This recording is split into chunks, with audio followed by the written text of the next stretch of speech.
towards the house.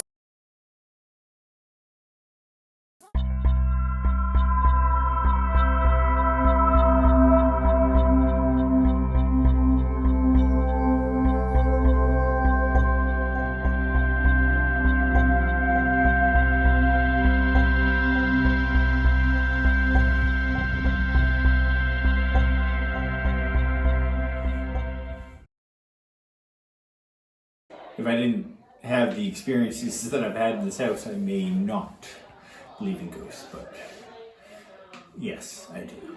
No. I don't believe in ghosts. Yes. Laser. Yeah, I did. Dad? No. Yeah, I do. Yes, I do. I really do. Yes, I do. Yes. Obviously. And I believe in extraterrestrials, as well. People are stupid who don't. Somewhat. Once you're dead, I think. Yes, I do. This house was built in 1898, and a woman, there was like a family, the Mormon family lived here, and a woman was giving birth in my room, and she died shortly after that.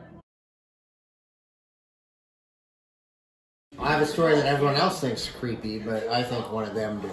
So, I was up in the bathroom, standing up with my back to the door, and then all of a sudden, felt like something whacked me in the head, and I was on the floor, and I came to, and then I stumbled down the stairs, and said, okay, I don't want you to hit me in the head, and they all deny it and say, no, it must have been a ghost. But seeing I don't believe in a ghost, I still believe it was one of them.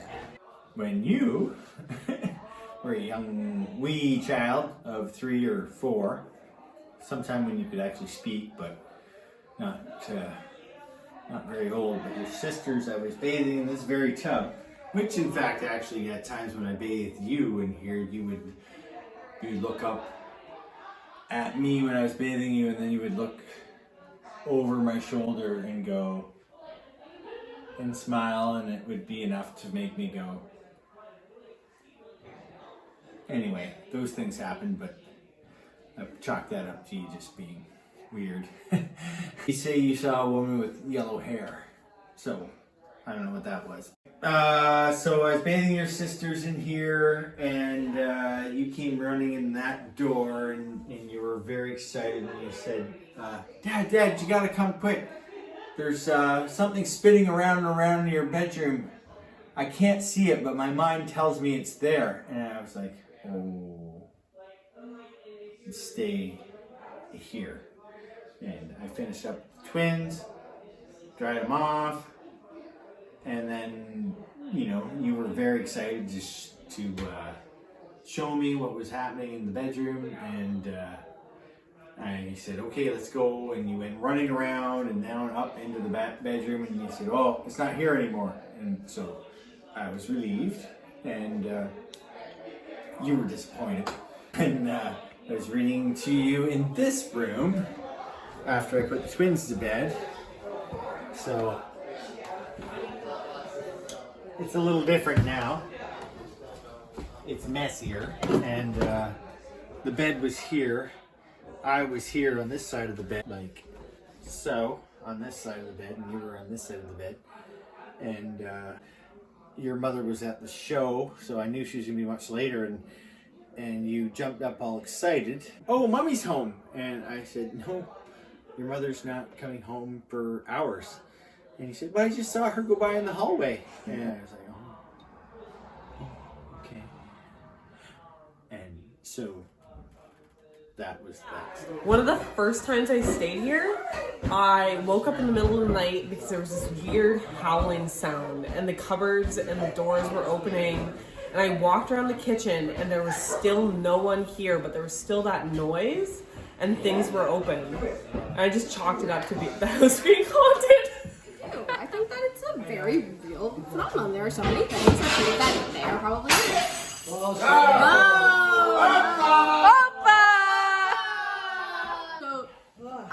this was like a really long time ago. This is the last time I ever slept at this house. Because after this, I swear I would never sleep here ever again.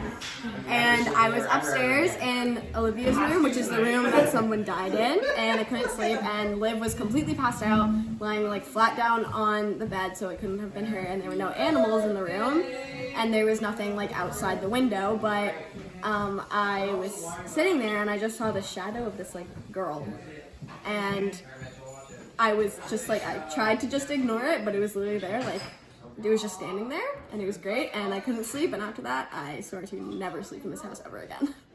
Whenever you're ready. Yeah, I don't really like going in this room. It's cold and damp and creepy.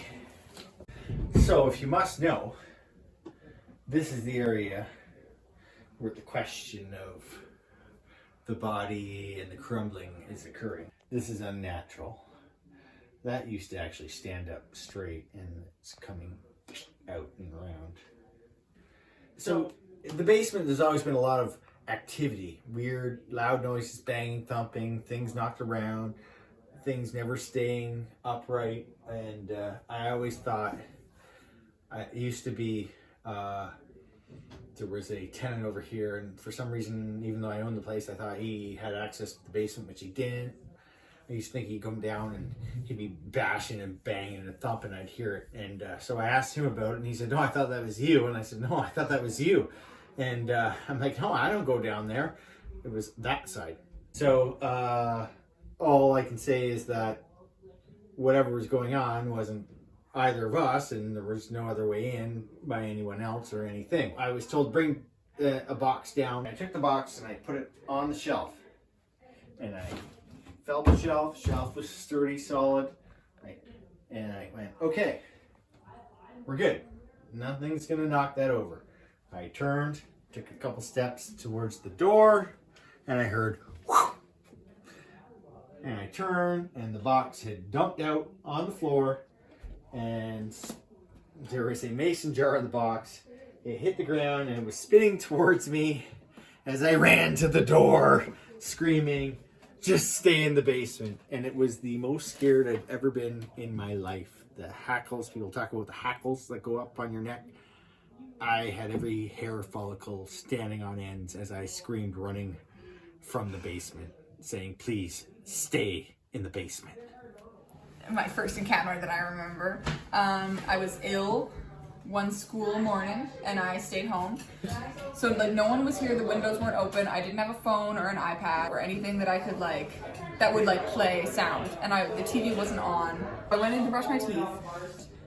From Liv's room, the room where the woman died in 1927, I heard a grown woman start laughing. Like I heard a woman's voice, it sounded like she was in there, and like it didn't even sound like it was on a recording or anything. It literally sounded like someone that you would hear in the other room. I heard a woman's laughter, and the only way I can describe it is someone being like tickled, and I was just there listening, like paralyzed with like fear. And I heard the voice be like, let go, and then a broken piece of glass. and I heard it, the voice, it didn't like fade out, it didn't like get quiet, it was just like gone. And it just kept, it was like, let go, and then more laughter, and then it was just not there anymore.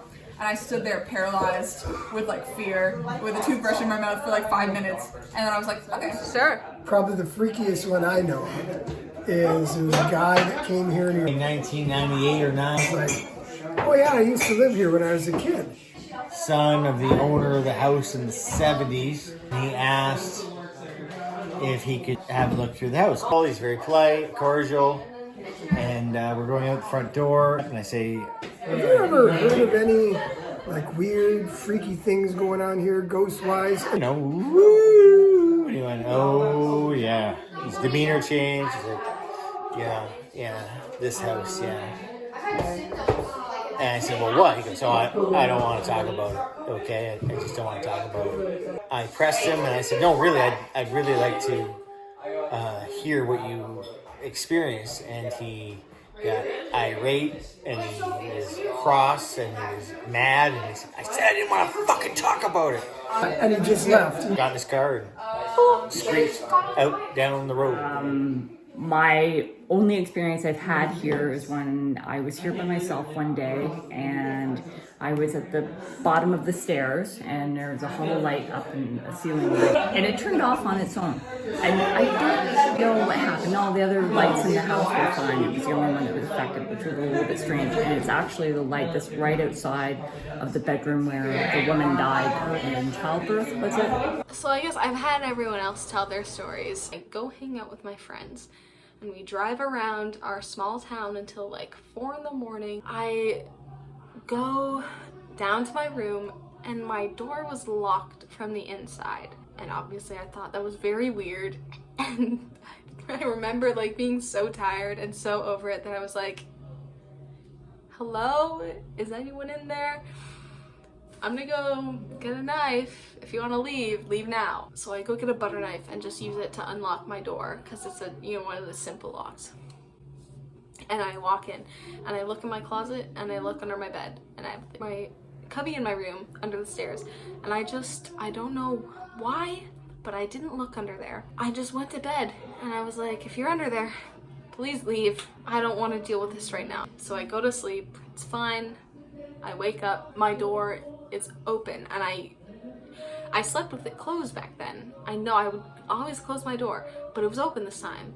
But again, to chalk it up to coincidence, my door is kind of weird sometimes, and it will just open on its own. I go upstairs and it's freezing. I get to the top of the stairs, and the door to outside is wide open, and I know I didn't leave it open. I know I didn't leave it open all night. So that's kind of the weird part. Everything else I could chalk up to coincidence, but the fact that like the door I walked in and leaned against when I got home was open, that's weird. That's weird to me. I still don't know if ghosts are real or not. But happy Easter. The story of Sophie and where she may have come from. After bathing the child and putting her to bed and reading her a story, and in the story was like a car. She says, and she's barely old enough to be able to really talk. She says, I remember when I was older and I could drive. I was like, oh, what? What do you mean when you're older you can drive? Oh, before, when I was older and I could drive, I drove my car into a train and I died. I was like, and that was pretty weird. And I said, what are you talking about, Sophie? And you're talking to a 3-year-old and asking her critical thinking questions. And she says, I didn't mean to. I drove my car into a red train and I died. So, as freaky as that was, many years later, I learned that the owner of the home, his father, and 3 of his buddies, less than a mile down the road, drove their car into a train and they all died. So, just kind of a bizarro coincidence. So maybe Sophie is reincarnated from some old guys who were going hunting one day and hit a train. There she is. When I moved in this house, just to verify my belief in ghosts, I have my late husband's hockey equipment that he died in, and it moved to the house with us, and I moved his things and the equipment in. I didn't want the ghosts here to be bothered or upset with him coming in, and I wanted him to be comfortable. So I've put him in the basement with where the body is in the wall. And I talked to him, his equipment, and I made sure I said, this is a place full of love, and we're going to be happy here, and it will be okay. And I've actually told everyone tonight that when I go in the basement, I talk to the house. It makes me a little bit nervous, but I go down and I say, I'm just gonna be down here just for a few minutes to get something or do whatever I'm doing. Yes, you have to be respectful. I believe in extraterrestrials. I believe that Jesus Christ is the son of a captain of a spaceship. Well, I think if something traumatic happened to somebody, I don't know if it's in their imagination or they bring it about because what happened to them was so powerful and strong. So I'm not exactly sure of a ghost. But.